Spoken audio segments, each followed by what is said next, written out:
안녕하세요. 저는 지방에 살고 있는 30대 여성입니다. 평소 사연을 들으며 아침 잠을 깨우곤 하는데요. 오늘은 제 사연을 들려드리며 구독자님들의 잠을 깨워드릴까 싶어 용기를 내 제 이혼 사연을 보내봅니다. 남편과 전 휴대전화를 판매하는 매장에서 처음 만났어요.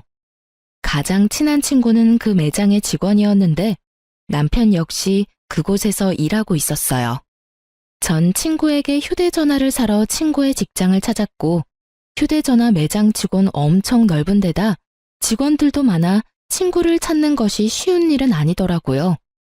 친구도 손님을 보는 중인지 전화도 받지 않아 혼자 둘러보던 중에 남편의 말을 걸어왔고 전 친구가 여기서 일하고 있다며 혼자 구경하며 기다리는 중이라고 말하며 정중하게 사양했어요. 그렇게 어떤 기종으로 살지 고민하며 둘러보던 중 저를 발견한 친구가 저에게 다가왔고 전 친구의 추천대로 휴대전화를 구입하고 매장에서 나왔어요. 그날 저녁 친구에게 연락이 와 남편이 저에게 관심을 보인다며 연락처를 줘도 되냐고 묻더라고요. 그래서 전 친구에게 어떤 사람이냐고 물어봤죠. 남편이 입사한 지 얼마 되지 않아 정확히 어떤 사람인지 잘 모르겠으나 일은 잘한다고 하더군요. 전 번호를 알려주라고 했어요. 괜히 안 된다고 했다가 중간에서 친구가 곤란할 수도 있겠다는 생각도 있었지만 매장에서 본 남편의 인상이 나쁘진 않았거든요. 평소 곰돌이푸 같은 남자를 좋아했는데 딱 그런 스타일의 푸근한 인상이었어요. 그렇게 저흰 연락을 주고받다 연인 사이가 되었고 결혼까지 하게 되었죠. 결혼을 준비하며 얼굴을 붉힐 일이 있었는데 일단 그 이야기부터 시작할게요. 그땐 저희가 반지와 예물을 보러 다닐 때였는데 저와 남편이 유난히도 시간이 맞지 않아 남편 반지와 제 예물을 예비 시모와 함께 보러 가게 되었어요.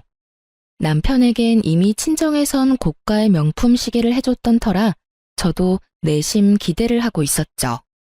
이왕 줄 거 주고 받을 거 받기로 한 결혼 어쩔 수 없이 준 대로 받고 싶더라고요. 그래서 전 남편에게 가방보다 금을 더 좋아하니 혹시나 명품 가방 사줄 생각이면 가방보단 금을 해줬으면 좋겠다고 미리 언지를 줬어요. 남편은 흔쾌히 알겠다고 했고 어머님께도 미리 말을 해뒀는지 어머님은 바로 저를 예물 전문 주얼리 샵으로 데리고 가시더라고요. 이것저것 보고 있는데 딱 마음에 드는 목걸이, 팔찌, 반지 세트를 발견했고 직원분께 그것으로 좀 보여달라고 했죠. 그러자 어머님이 화들짝 놀라시며 저에게 핀잔을 주기 시작했어요. 어머 유나야, 너 정말 이게 예뻐서 보여달라고 하는 거야? 네?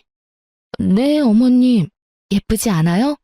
전 얇은 거보단 좀 두께감 있는 게 예쁘기도 하고 저한테 어울리기도 해서 이런 디자인 좋더라고요. 어머 얘가 진짜 이렇게 안목이 없어서야.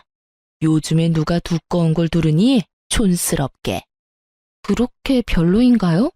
전 예쁜데. 제가 이런 디자인이 잘 어울리기도 해서요. 별로야. 기다려봐라. 내가 골라주마. 얼떨결에 네라고 대답은 했지만 좀 당황스럽더라고요. 제가 차고 걸고 낄 건데 어울릴지 안 어울릴지는 제가 판단해야 하는 거 아닌가요? 그리고 요즘이 어떤 시대인데 유행을 따지나요? 제 개성에 사는 시대인데 할 말이야 많았지만 일단 지켜보기로 했습니다. 그래도 곧 시어머니가 될 뿐인데 이런 걸로 이런 곳에서 얼굴을 붉히고 싶지 않았으니까요.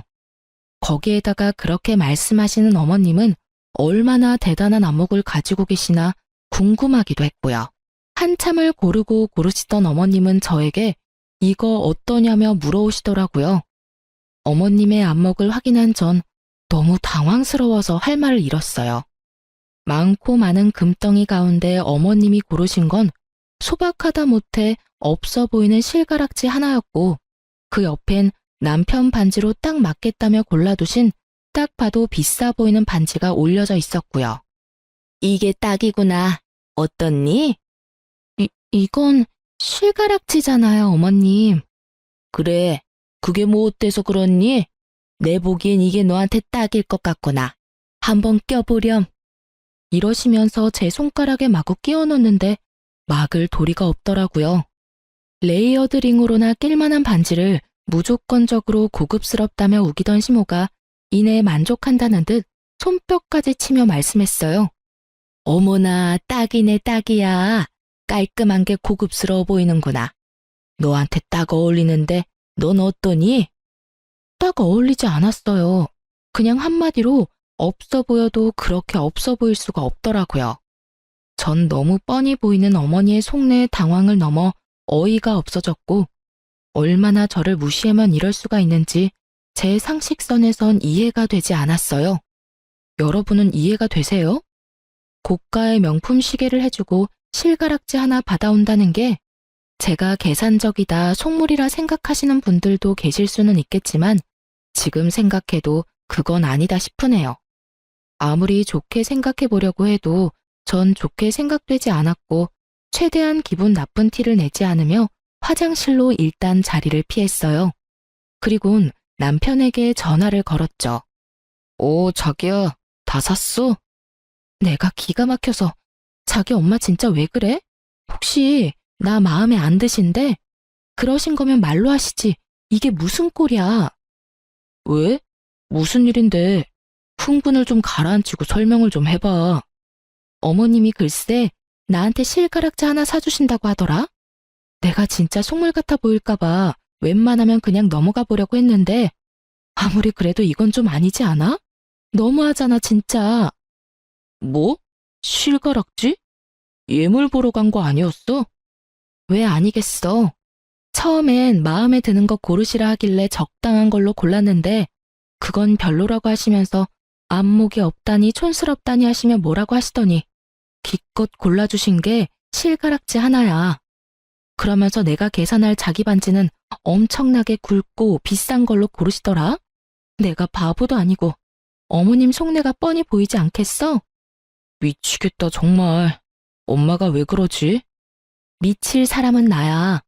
우리 집에선 당신 대접해준다고 당신이 갖고 싶어 하던 시계까지 기쁜 마음으로 사주셨는데 난 이런 대접이나 받고 이게 뭐야 진짜. 나 지금 기분 같아선 파혼이라도 하고 싶은 심정이야. 완전히 무시당하는 기분이라고. 그러니까 자기가 빨리 와서 이 상황 좀 해결해봐. 진심이었어요. 예물이란 게 뭔가요? 말 그대로 예의를 담아주는 물건 아닌가요? 그런데 저에 대한 예의가 실가락지라니. 어머님께 이런 거지 같은 취급을 받으니 결혼 마음이 싹 사라지려고 하더라고요. 마침 남편 회사 근처였기에 남편은 생각보다 더 빨리 샵으로 들어왔고 불이 나게 달려온 남편을 본 시모는 말까지 더듬으며 조금 전과는 전혀 다른 태도를 보이더군요. 유나야, 다시 보니 아까 네가 고른 게 제일 괜찮은 것 같으네. 다시 보니 고급스럽네. 이걸로 할까? 아깐 별로라고 하셨잖아요. 촌스럽다고 하셨는데 다시 보니 괜찮으세요? 그래, 다시 보니 괜찮네. 어느새 저와 어머님 근처까지 걸어온 남편은 어머님이 애써 감추고 있던 실가락지 발견했고 그 반지를 들어올리며 어머님께 따져 묻더라고요. 엄마, 이건 뭐야? 설마 이거 유나 사주려고 그랬어? 고작 이 반지를? 아니야. 내가 미쳤니? 절대 아니야. 지금 이 세트로 사자고 말 끝낸 상황이었어, 아들. 필사적으로 부인하던 어머님은 재빠르게 계산을 해버리시더라고요. 뒤에 안 사실이지만 어머님은 예물을 산다는 명목으로 남편에게 꽤 큰 돈을 받았더라고요. 그러면서 실가락지 하나만 사주시려고 했으니 남편의 등장에 태세가 바뀌신 건 어찌 보면 당연한 것이었죠.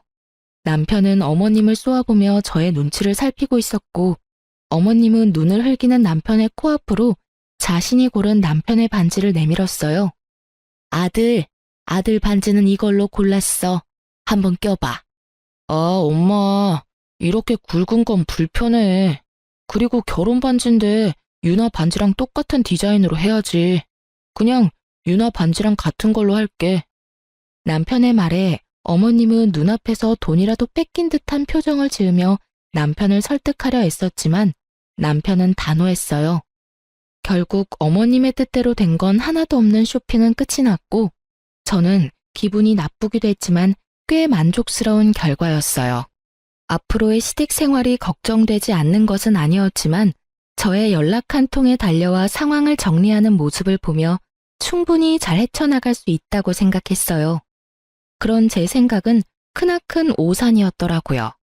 어머님은 생각보다 더 대단한 사람이었고 남편이란 방패막이도 한계가 있었죠. 시댁과 친정은 우연히도 한 동네였을 뿐 아니라 꽤 가까운 거리였는데 그 가운데 신혼집이 있었어요. 벌써 한숨과 탄식이 나오시죠? 저라고 왜 안 그랬겠어요? 전 좀 더 먼 곳에서 살고 싶다고 강하게 어필했지만 어머님이 이것만은 양보 못한다며 노발대발 난리를 피우는 바람에 제가 양보하게 되었어요. 친정도 가까우니 그것의 위안으로 삼기로 한 것이었죠. 그렇게 저흰 봐두었던 아파트 대신 주택에 전세로 들어가게 되었고 어머님은 틈만 나면 저를 불러대더라고요. 전 광고 쪽에 프리랜서로 일하고 있던 터라 집에서 일하는 경우가 대부분이었기에 꼼짝없이 불려다닐 수밖에 없었어요. 남편에게 다 알리고 또 방패막이 되어달라 할까 하는 생각도 하지 않았던 건 아니었지만 그 당시에 남편이 바쁘기도 했고 그렇게 한다 한들 인연 끊을 것도 아닌데 굳이 얼굴 붉힐 일 만들지 말자 싶어 남편에겐 아무 말도 하지 않았어요. 그렇게 전 시댁에 불려다녔고 모든 것이 짜증났지만 제일 짜증이 나는 것은 저의 차림에 대한 어머님의 간섭이었어요. 하루는 휴대전화를 보여주며 말하시더라고요. 유나야, 이것 좀 보렴. 이게 뭐예요? 옷이네요. 이게 왜요, 어머님? 어머님이 보여주신 것은 청담동 재벌집 며느리들이나 입을 법하고 비싸지만 엄청 불편한 투피스였어요. 왜 있잖아요. 드라마에서 보면 재벌집 며느리들이 입고 있는 그런 옷들이요.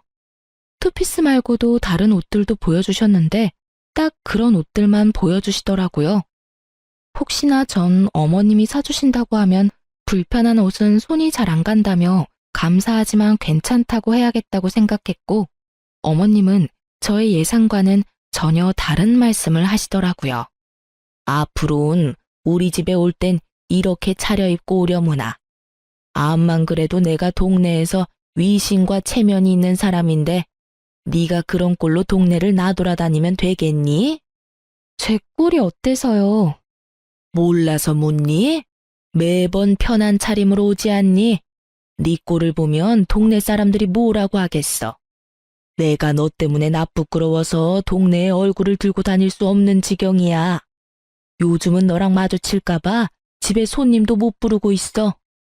그러니까 앞으로는 이런 옷들만 사고 차림에 신경을 좀 쓰도록 해라. 알겠니? 굳이 그렇게까지 해야 할까요? 집도 가까운데 그렇게까지 차려입는 게 더 이상한 것 같아요, 어머님. 시댁이랑 가까우면 막 와도 된다는 법이라도 있니? 난 그런 꼴은 못 본다. 네가 내 며느리가 된 이상 이것만큼은 내 뜻에 따르거라. 난 다른 건 몰라도 남의 입방아에 오르내리는 건 못 참아. 알겠어? 전 아무런 대답을 하지 않았어요. 아까부터 계속 편하다, 막 온다고 하시는데 저 그렇게 편한 차림으로 시댁에 오지 않았어요. 청바지에 니트 차림, 면바지에 가디건 이런 식으로 나름 챙겨 입고 왔었어요. 아니 그리고 걸어서 2분 걸리는 시댁에 가겠다고 그렇게까지 차려입어야 하나요? 심지어 남편은 친정에 갈 때 집에서 입고 있던 편안한 차림으로 가는데 왜 저만 그런 불편한 차림으로 시댁에 와야 하는지 이해도 납득도 되지 않더라고요. 그리고 웃긴 건 그렇게 말씀하시는 어머님 차림은 어떤지 아시나요? 목이 다 늘어난 티셔츠에 몸빼바지같이 축 늘어지는 바지만 늘 입고 있거든요. 저에게 간섭하실 시간에 본인 차림이나 신경 쓰시지 하는 생각이 들더군요. 전 당연히 그런 옷은 사지 않았고 살 생각도 없었어요. 그래도 어머님 말씀은 완전히 무시하긴 좀 그래서 나름 불편하지 않은 선에서 과하지 않게 신경 써서 입고는 가드렸어요. 그런 저의 모습에 어머님은 역정까지 내시며 뭐라고 하시더라고요. 예, 너는 내 말을 어떻게 들은 거야? 내가 분명 옷차림에 신경을 쓰라고 했지? 너 지금 나 무시하니? 너는 말해라. 난 내 마음대로 하련다. 이거니 지금? 에이, 어머님, 무슨 말씀을 그렇게 하세요? 제가 설마 그렇게 어머님을 무시하겠어요? 그런 거 전혀 아니고요. 어머님이 말씀하신 고급스러운 옷으로 알아봤는데 글쎄 100만 원 가까이 하는 것도 있고 제일 저렴한 게 100만 원 조금 안 되더라고요. 너무 비싸서 못 샀어요. 저도 정말 사고 싶었는데 그래서 드리는 말씀인데 어머님이 좀 사주시면 안 될까요? 선물 주신다고 생각하시고 사주시면 제가 감사한 마음으로 입고 올게요. 이왕 사주시는 김에 한 두세 벌 사주시면 번갈아 가면서 입고 올 수 있을 것 같아요. 어머님의 어이없는 요구에 전 뻔뻔하게 대응했고 그런 저의 대응에 어머님은 할 말이 없으신지 말을 돌리시더라고요. 어머님은 당연히 사주실 리가 없었고 전 그날 이후 평소 차림대로 다닐 수가 있었어요. 시댁에 자주 불려가긴 했지만 그것도 적응이 되니 할만하더라고요. 사연에 등장하는 다른 시어머니들과는 다르게 어머님은 몸을 쓰는 일 대신 저와 수다를 떨었고 그 시간이 곤욕스러울 때도 있었지만 대부분은 뭐 참을만 했어요. 그렇게 짚고 시댁을 오가는 생활에 적응이 될 때쯤 김장철이 다가왔어요. 남편에게 들은 바론 김장을 크게 하지 않는다고 들었는데 어머님은 무슨 작정을 하셨는지 배추 100포기를 주문하셨다고 하시더라고요. 전화로 그 이야기를 어머님께 전해 듣는데 당황스럽기까지 하더군요. 그러면서 하시는 말씀이 정말 가관이었습니다. 그런데 너 김장은 할 줄 알지? 그 정도는 배워서 시집 온 거지? 아니요. 친정에서 하는 건 본 적 있는데 직접 해본 적은 없어요. 어머님, 아무래도 100포기는 너무 많은 것 같은데 좀 줄이는 건 어떠세요? 100포기가 많긴 뭐가 많니? 그것도 한 끼 두 끼 먹다 보면 금세 동나. 어휴, 올해는 며느리도 있어서 좀 편하게 하겠다 싶었는데 넌 도대체가 김장도 안 배우고 뭐 했니? 요즘 시집 가면서 김장까지 배우고 가는 여자가 몇이나 되나요? 또 시작이구나 싶은 마음이 들더군요.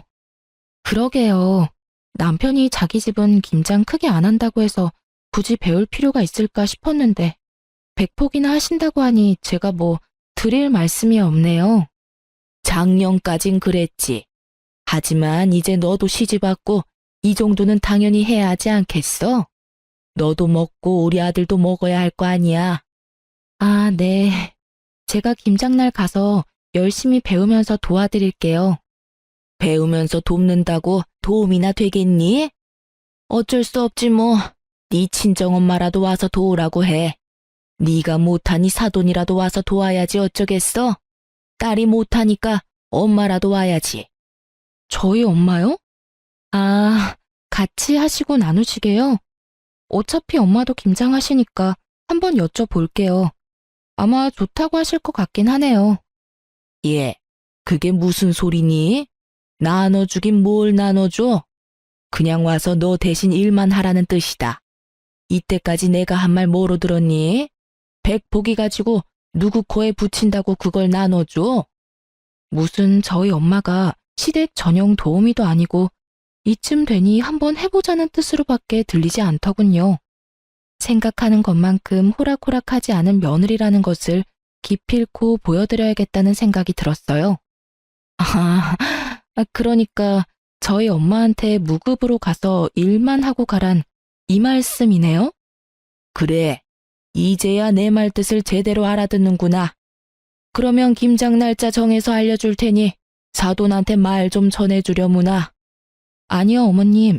옛말에 일하지 않는 자 먹지도 말라고 저흰 김치 안 먹고 일도 안 할게요. 남편이 워낙 김치를 좋아하니 가서 도와드리고 좀 받아오려고 했는데 친정엄마까지 고생시켜가면서 먹고 싶지는 않아서요. 그깟 김치 안 먹어도 되니까 어머님 혼자 하시고 아버님이랑 사이좋게 나눠 드세요. 그러면 끊을게요. 들어가세요, 어머님. 저는 전화를 끊어버렸고 그 뒤로 오는 어머님의 전화는 받지 않았어요.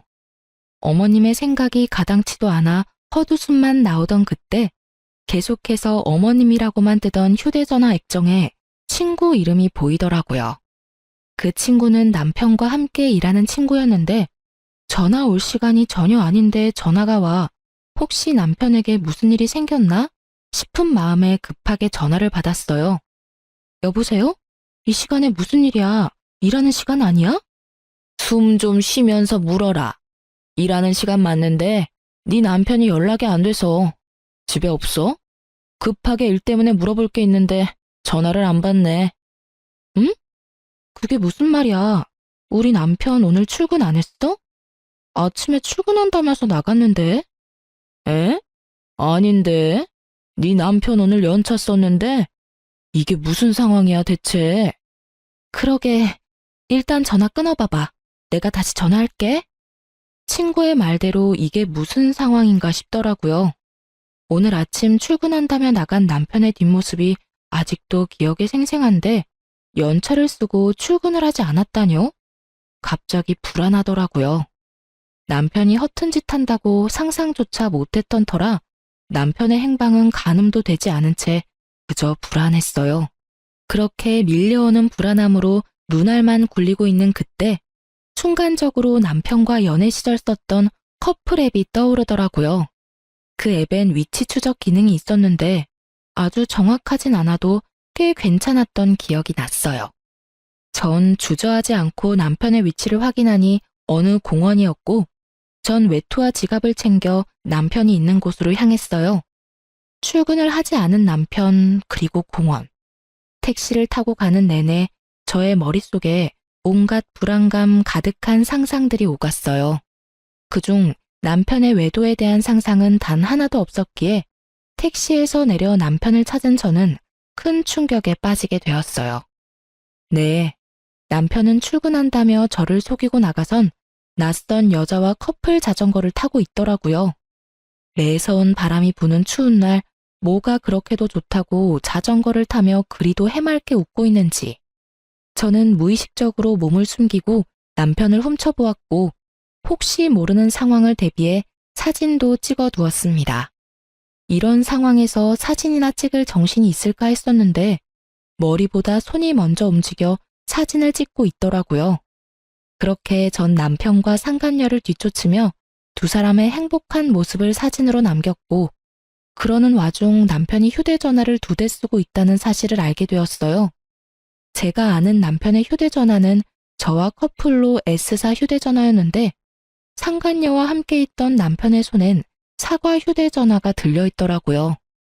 외도 사실을 확실하게 확인한 저는 집으로 돌아왔고 그제서야 눈물이 나더라고요.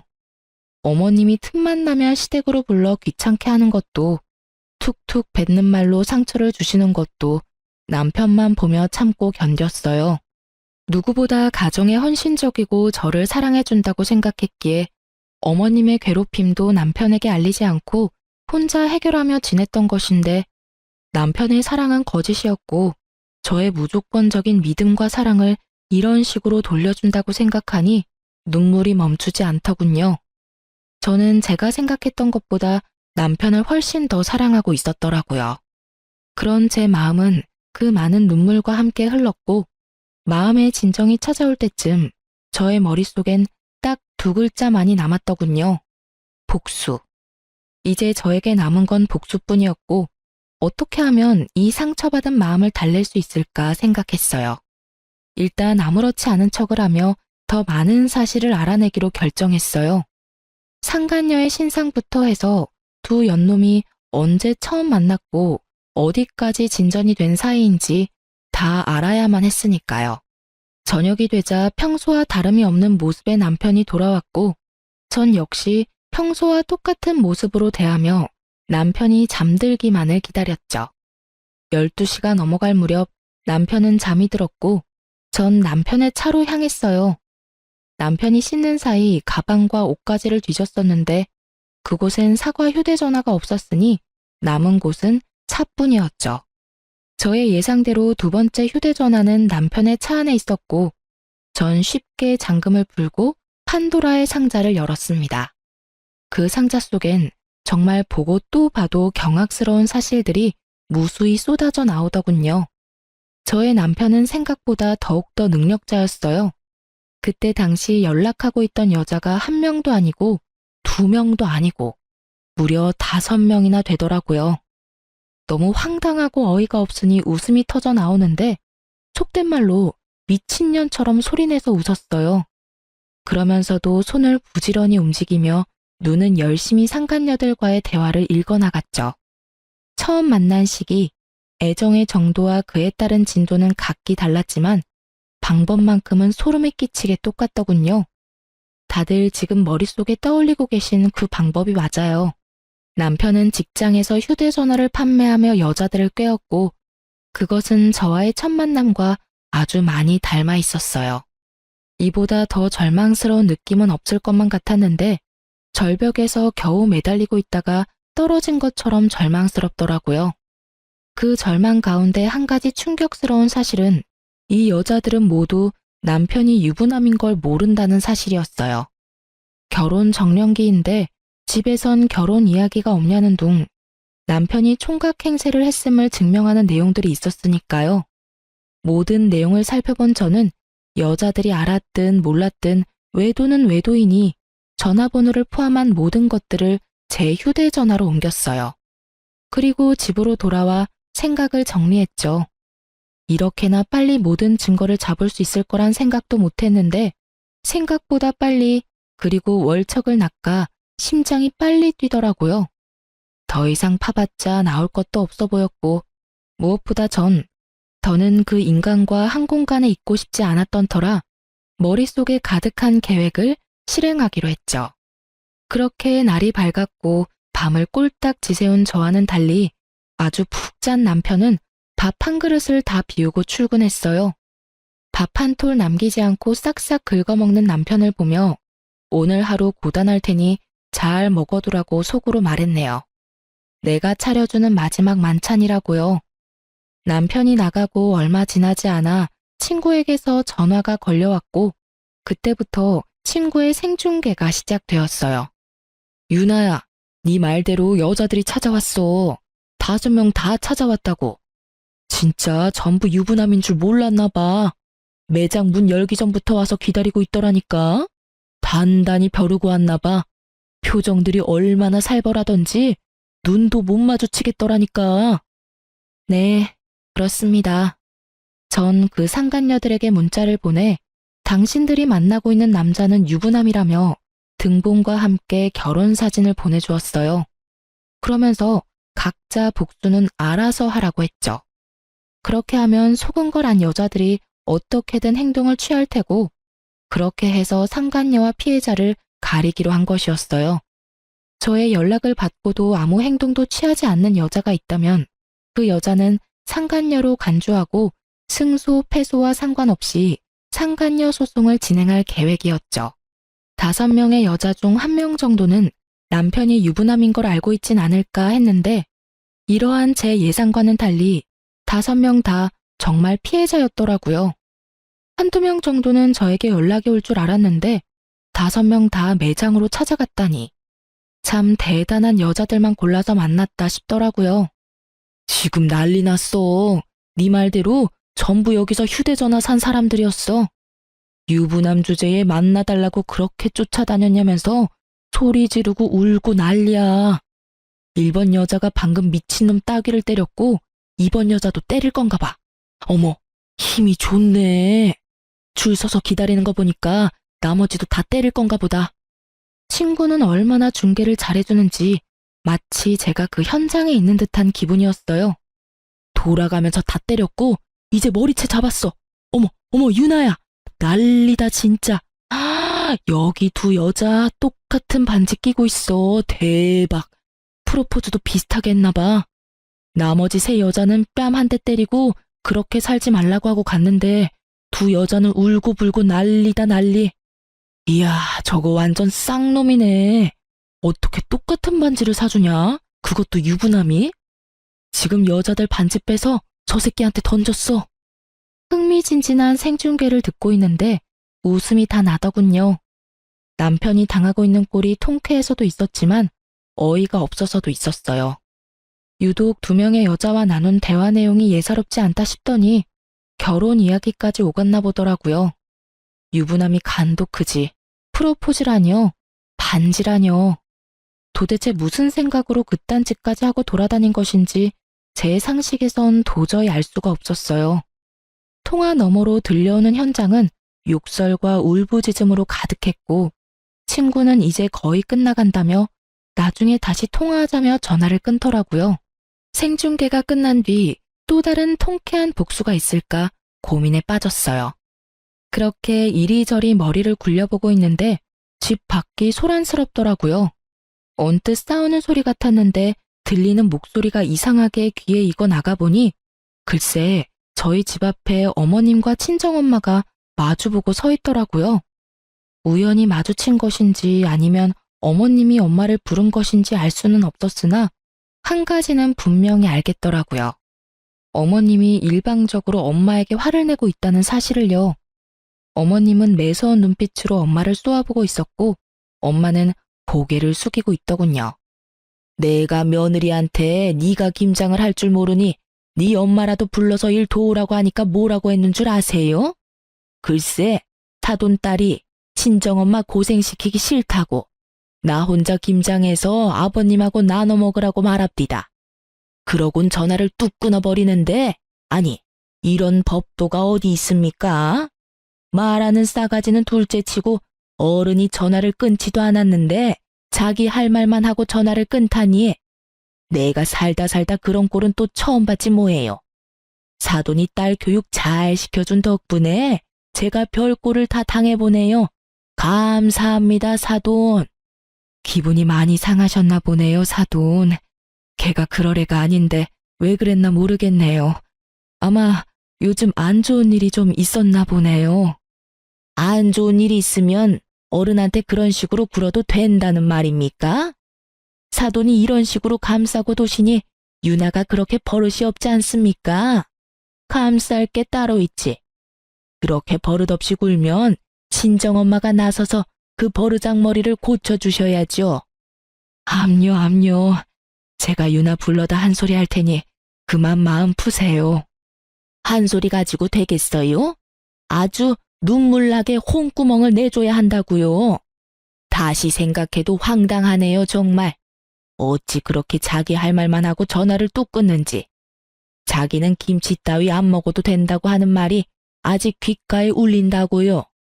그놈의 김장이 뭔지, 그놈의 딸이 뭔지.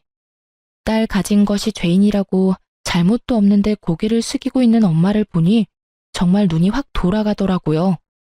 전 계획적인 복수고 나발이고 그냥 다 터뜨리고 여기에서 끝내야겠다는 생각이 들었고 고개 숙인 엄마 앞을 막아서며 어머님께 말했어요. 어머님, 할 말 있으시면 저한테 하세요. 애꿎은 사람 잡지 마시고요. 그래? 그렇게 소원이라면 그렇게 해주마. 너 누구한테 어떻게 배웠길래 버르장머리가 그 지경인 게야? 어른한테 그따위로 하면 안 된다는 거 정도는 기본 소양 아니니? 어머님의 언성과 콧대가 높아지면 높아질수록 동네 사람들은 몰려들었고 한마디씩 더하기 시작하더라고요. 그래서 전 동네 사람들이 다 들을 수 있게 고래고래 소리를 질러주었어요. 저한테 기본적인 소양 따질 시간에 본인 아들부터 잘 가르치시죠? 소양, 예의, 버릇 좋아하시는 그쪽 아들분이 지금 꼴같지 않게 바람을 피우고 있어요. 그런데 제가 기본적인 소양 지켜가며 김장이나 하게 생겼어요? 저희 엄마가 일이나 하게 생겼냐고요? 저의 말에 한순간에 판도는 뒤집혔고 평소 동네에서 큰 소리를 치며 대장질하던 어머님의 얼굴이 순식간에 달아오르더라고요. 그 옆에 고개를 숙이고 계시던 엄마도 많이 놀라셨는지 저를 보시더라고요. 너, 그 말이 다 사실이야? 유서방이 바람을 피웠어? 사실은 무슨, 당연히 다 거짓말이죠. 너 그게 무슨 말도 안 되는 모함이야? 다른 것도 아니고 바람이라니. 내 아들은 절대 그럴 리가 없다. 그렇고 말고. 확신에 가득 차 노발대발하는 시모에게 휴대전화에 가득한 증거사진과 대화들을 보여주며 크게 읊어드렸죠. 주변에서 싸움 구경하던 이웃들이 다 들을 수 있도록 말이죠. 두 눈으로 아들의 파렴치한 짓을 본 어머님은 잠깐 멈칫하는 듯 하더니 손바닥 뒤집듯 태세를 바꾸시더군요. 네가 평소에 얼마나 못했으면 그 순진한 내 아들이 바람을 피워. 나한테도 그따위로 하더니 내 아들을 얼마나 들들 볶았으면 바람을 피우냐고. 내가 안 봐도 뻔하다 뻔해. 우기기가 아주 선수급이더라고요. 궁지에 몰리니 말도 안 되는 말을 해대며 우겨대는데 들을 가치도 없는 말이라 사뿐하게 무시하고 더 충격적인 사실을 알려드렸죠.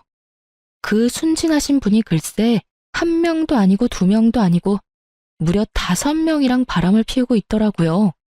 거기다 유부남인 것도 속이고 만났던데요. 그거 사기예요, 사기. 얼마나 순진하시면 사기까지 치고 다니는지. 2번 순진했다간 아주 큰일 나겠더라고요. 거기에다가 그중 2명한테는 프로포즈까지 했다고 하더라고요. 똑같은 반지까지 사줬다고 하던데. 조만간 아드님 깜빵 가게 생겼어요. 5명이라는 말이 어지간히 충격적이었는지 어머님은 눈도 깜빡하지 못하고 서 있더라고요.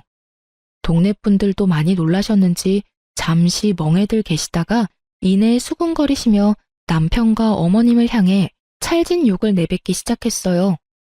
가만히 듣던 어머님은 화가 머리끝까지 나셨는지 다짜고짜 제 뺨을 때리시더라고요.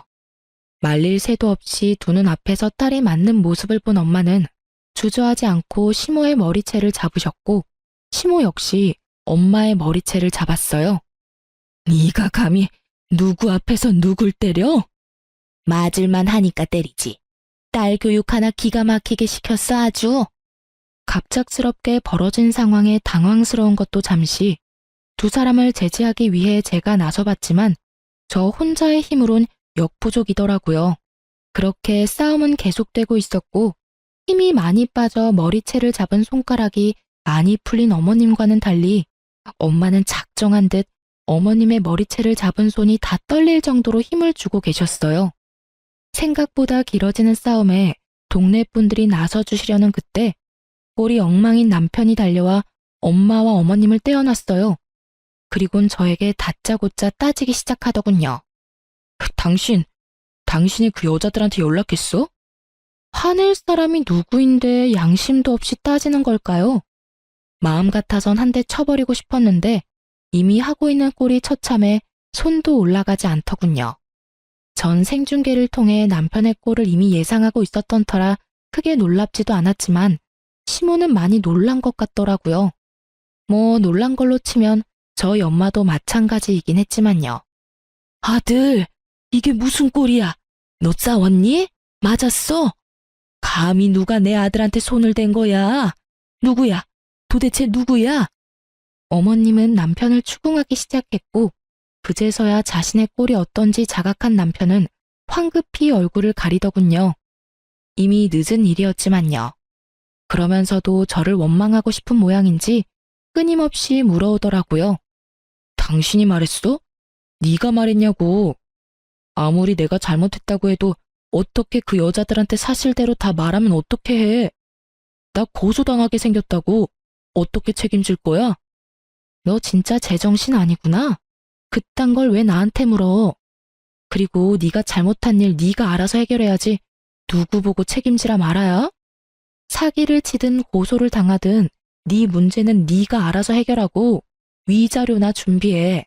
나 너랑 이혼할 거거든. 뭐? 이혼? 너 지금 이혼이라고 했어? 그래, 이혼이라고 했다. 그러면 내가 이 꼴까지 보고 너랑 계속 살 줄 알았어? 내가 진짜 혹은 줄 알아? 내가 이혼을 해줄 것 같아? 나 이혼 절대 안 해줄 거야. 야, 네가 이혼하기 싫다고 하면 이혼을 못할 거라고 생각해? 착각도 유분수지. 네가 지은 죄가 얼만데 지금 그런 착각을 하고 있는 거야. 지은 죄라고 했냐? 그래, 네가 무슨 짓을 어떻게 누구와 하고 다녔는지에 대한 증거가 나한테 차고 넘치게 있거든? 그러니까 허튼 생각하지 말고 위자료나 준비해. 한 명도 아니고 5명이랑 외도나 저지른 주제에 낯짝도 뻔뻔하기도 하지. 하긴 그렇게 뻔뻔하니 그딴 짓은 하고 있었겠네. 대단하다 대단해. 저의 남편의 대화 그리고 결정적으로 남편의 몰골로 외도가 확실해지자 동네 분들은 더욱 손가락질하며 욕을 하기 시작하더라고요. 남편의 욕도 욕이었지만 어머님에 대한 욕이 많더라고요. 갖은 욕설을 듣고 있던 어머님은 아들의 이혼 사실보다 본인이 당할 망신이 더 걱정인지 저를 모함하기 시작하더군요. 이거 네가 모두 꾸민 짓이지? 네가 전부 꾸미고 내 아들 함정에 빠뜨린 것이지? 이 독한 년이 꾸민 짓이 분명해. 분명하다고. 도대체 뭘 어떻게 꾸미면 5명의 여자를 남편에게 붙이고 이런 상황까지 올 수 있는 것일까요? 전 더는 이 인간들과 얼굴을 마주하고 싶지도 시시비비를 따지고 싶지도 않더라고요. 그래서 전 어머님의 손길을 가뿐히 쳐내고서 남편 쪽으로 어머님을 밀쳐버렸어요. 그리곤 남편을 향해 말했죠. 야, 네 엄마 데리고 당장 꺼져. 지금 당장 꺼지지 않으면 증거로 모아뒀던 사진들 여기 계신 모든 분께 구경시켜 드릴 거야. 그냥 하는 말 아닌 거 알지? 제가 눈을 희번덕거리며 말하니 남편도 주변 시선은 신경이 쓰였는지 시모를 모시고 시댁으로 갔고 그 길로 전 이혼을 진행했어요. 바로 변호사를 선임했고 소송을 걸었어요. 이혼 준비로 바쁘게 지내고 있는 와중에 남편 놈과 함께 일하는 친구에게서 연락이 왔어요. 제 안부를 물으며 그놈이 어떻게 지내고 있는지 알려주더군요. 유나야, 어떻게 지내? 나 이혼 준비하면서 그렇게 지내지. 걱정하지 마. 생각했던 것보단 잘 지내. 그래, 그렇다면 다행이고. 내가 얼마나 걱정했는지 몰라. 처음에 그 인간이 네 번호 물을 때 내가 가르쳐주는 게 아니었는데. 아니야. 내가 알려주라고 해서 네가 알려준 거잖아. 엄연히 따지면 전부 내 탓이지 뭐. 난 정말 괜찮으니까 괜히 자책하지 마. 그나저나 그 인간은 거기 계속 다니고 있어? 출근은 해? 놀랍게도 다니고 있어. 얼마나 뻔뻔한지 그 난리가 났었는데도 꿋꿋하게 출근은 하더라니까. 진짜 뻔뻔하긴 하다. 나 같으면 절대 못 나갈 것 같은데. 하긴 위자료 주려면 열심히 일은 해야지. 하긴 여기 사람들 다 손가락질하고 욕하고 난리도 아니야. 그뿐인 줄 알아? 말 걸어도 다 무시하는데 그 모진 냉대에도 네 말대로 위자료 주려고 그러는지 얼굴에 철판 깔고 열심히도 출근하고 있어. 근데 그러면 뭐라니? 이혼 소송 말고 사기로도 소송 2건이나 진행 중인 것 같던데. 거기에 정신이 쏙 빠져서 일도 엉망진창으로 하고 매출도 못 내고 있어서 곧 잘릴 것 같아. 완전 오늘 내일 하고 있어. 그거 참 뿌린 대로 잘 거뒀다고 생각했어요. 다른 소송은 어떻게 마무리되었는지 잘 모르겠지만 전 위자료를 받고 이혼했습니다. 명백한 유책 배우자는 남편이었기에 결과에 큰 이변은 없었죠. 전 시댁은 동네에서 망신을 크게 당했기에 집을 싼 값에 급하게 내놨지만 생각만큼 빨리 나가지 않더라고요. 덕분에 친정에 있던 저의 귀에도 그 망할 식구들의 소식이 들려오더라고요. 그렇게 전해 들은 소식에 의하면 이러했죠. 그 집구석에서 유일하게 제정신이었던 전 시부가 그래도 아들인지라 전 남편을 집으로 받아주긴 했지만 소송에 관한 그 어떤 금전적인 도움은 없을 거라고 못을 박았다고 하더군요. 저에게 위자료를 주고 남은 돈이 얼마 없다는 것을 뻔히 다 알고 있던 전 시모는 전 시부 몰래 돈을 해주려다 걸리게 되었고 그렇게 둘 다 집에서 쫓겨났다고 하더군요. 우연히 외출하고 돌아오는 길에 전 시댁 앞에서 무릎 꿇고 앉아 빌고 있는 두 사람을 봤는데 참 통쾌하더군요. 여보, 한 번만 용서해줘요. 하나뿐인 아들 옥살이 시킬 수는 없어서 도와주려고 했던 거예요. 다신 그러지 않을 거고 그런 마음도 먹을 일 없어요. 이제 도와주려고 해도 당신이 다 뺏어가서 돈도 없잖아요. 그러니 이 문 좀 열어줘요. 아버지, 집에 손 벌리지 않을 테니 집에만 들어가게 해주세요. 저 진짜 갈 데 없다고요. 그렇게 한참을 빌던 모자가 겨우 열린 대문 안으로 들어가는 모습을 지켜본 눈이 저를 포함해 한둘이 아니었어요. 표정을 보아하니 다들 통쾌하다고 생각하는 듯 했어요. 저 역시 그러했고요. 전 남편은 당연스럽게 두 건의 소송에서도 졌고 누구에게도 그 어떠한 도움을 받을 수 없었던 전 남편은 결국 대출받아 그 많은 여자들에게 위자료를 줬다고 하더군요. 그 어마어마한 대출 빚을 갚기 위해 밤낮 없이 공사판을 전전하며 일용직으로 일하고 있다고 했어요. 그렇게 마지막까지 통쾌한 소식만을 전해주던 전 시댁은 집이 팔리자마자 이사를 가버렸고 그 후론 소식을 들을 수 없었어요. 동네에 소문까지 나며 이혼을 하게 된 저는 엄마가 걱정이 됐어요. 평소 동네 분들과 왕래가 잦은 엄마인데 제가 잘못한 것은 없었어도 어찌되었든 불미스러운 일이 있었으니까요. 하지만 그 걱정은 쓸데없는 것이었더라고요. 엄마 말로는 그간 순둥순둥한 엄마의 얼굴에 알게 모르게 무시하던 동네 분들이 계셨었는데 그날 엄마가 싸우는 모습을 보시곤 아주 친절하게 대해주신다고 하시더라고요. 그러면서 앞으론 참지 않고 살 거라고 하시는데 한참을 웃었어요. 요즘 제 근황을 말씀드리자면 전 남편한테 받은 위자료로 작은 사무실을 차렸어요. 그 사무실에서 먹고 자며 하던 일을 계속하고 있어요. 결혼 생활을 할 땐 전 시댁에서 오는 스트레스가 이만저만이 아니었던 터라 일에 집중도 되지 않고 그렇다 보니 결과물 역시 만족스럽지 못했는데 요즘은 정말 이래도 되나 싶을 정도로 일의 능률이 향상되었어요. 저를 찾아주시는 고객분들도 많아지고요. 요즘엔 기업에서도 의뢰가 들어와 이런 추세라면 직원을 뽑아야 할 것 같은데 어떻게 할지 고민에 빠져 있네요. 참 행복한 고민이죠? 이렇게 이혼 후 모든 일이 잘 풀리고 큰 걱정 없이 살고 있습니다. 이로써 저의 이야기는 끝이 났어요. 제 나름대론 통쾌한 결과였는데 여러분은 어떠셨는지 모르겠네요. 두서없는 사연 끝까지 들어주신 구독자분들 감사합니다. 좋은 하루 되세요.